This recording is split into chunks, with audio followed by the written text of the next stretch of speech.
let's first talk about Trump. I think I will always remember when I heard the news that there was an assassination attempt on Trump. I was out of town at my sister's home. It was my brother-in-law's birthday party. We were in their backyard at their pool area.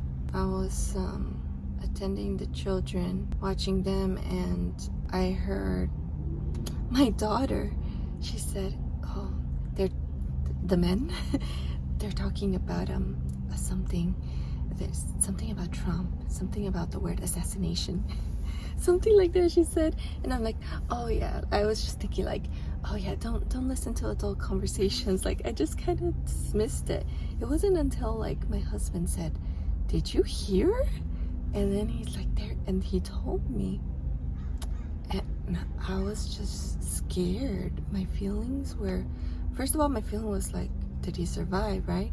And then I'm like, oh, he won the election, because they're trying to, to me, it seemed like it was a political opposition at the time. Like, who else would want to do that?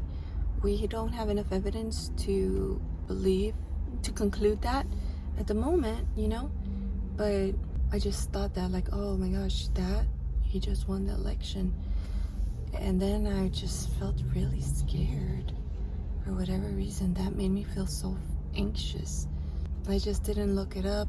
That day, I couldn't have good reception on my phone. I couldn't get on my usual Twitter to find out more information. So I was just with little information. Eventually I got home. I learned more. I've just been following all the updates. It's been crazy. It's just not right. The way it's been handled is not right. It's not transparent, despite how they say they've been very transparent. No, the American people deserve to know the information as it's safe to share it, There are just some things you can share. And I feel like it's taken weeks for us to get the information we have. There were conspiracy theories floating out there on the left side that no, it wasn't an assassination, no, it was just glass. But I think it was just yesterday that the FBI came out with a statement saying, yes, we can verify, it was a bullet. And then Trump has been sharing his doctor notes, sharing like what they say about his condition and why he needed that as he went to accept the nomination for the Republican Party. He showed up with that big bandage, and people were making fun of him because of it, because he showed up with a large bandage. And the doctor having to put out a public statement saying, yeah, because it's needed still at this point of his healing. My personal thoughts are, I don't understand why Trump needed to put his shoes on. He should have just left. He should have been safe. I think he heard that, okay, shoot her down.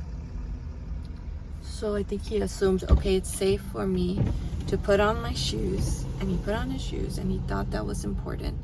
I think his presentation, he knew all eyes were going to be on him in this moment. He wanted to be presentable, is my guess.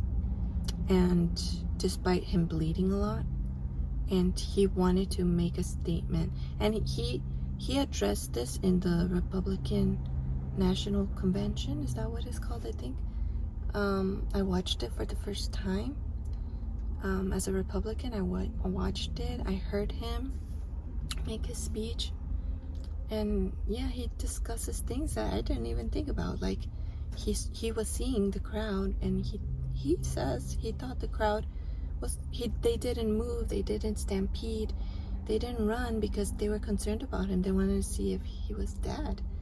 And so when he got up, everyone was demoralized. How can this be happening to our nominee? And just a few days from the convention, it was a political attack, obviously.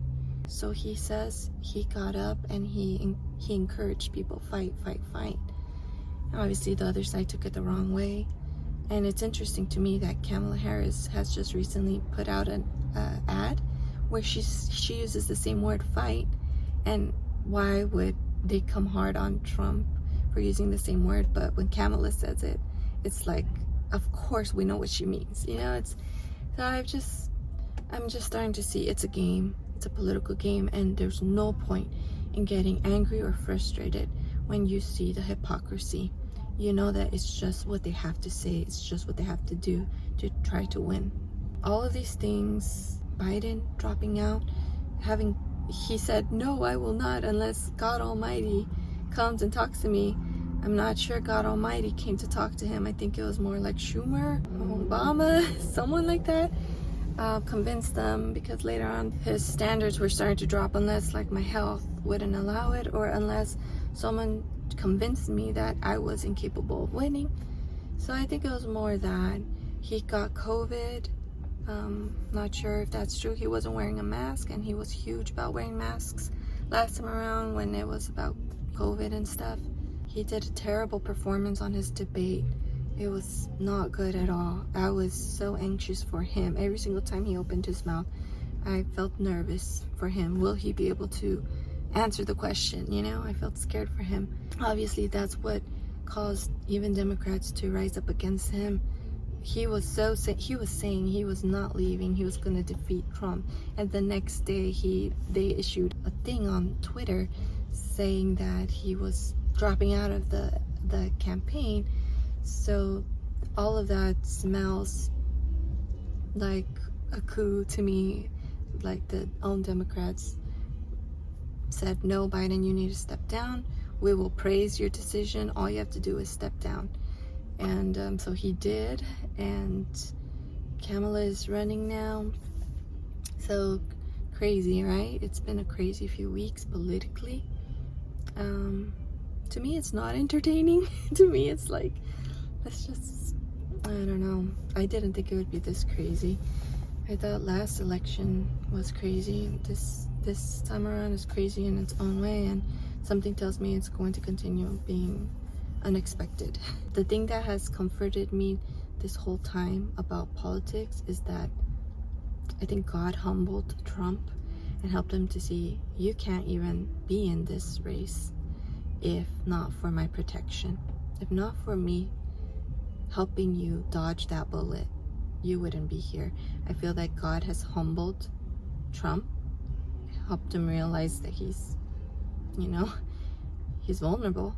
And the whole Republican Party too, that don't put your trust in Trump, but put your trust in Jesus, put your trust in God, because he is ultimately the one that can help us. If we truly want our country to go in a direction that reflects more of the fear of God, then we need to recognize God. God is at the center stage of that battle, and we need to pray and we need to ask him, please help us, God. So the phrase that comes to my mind constantly is, in God we trust.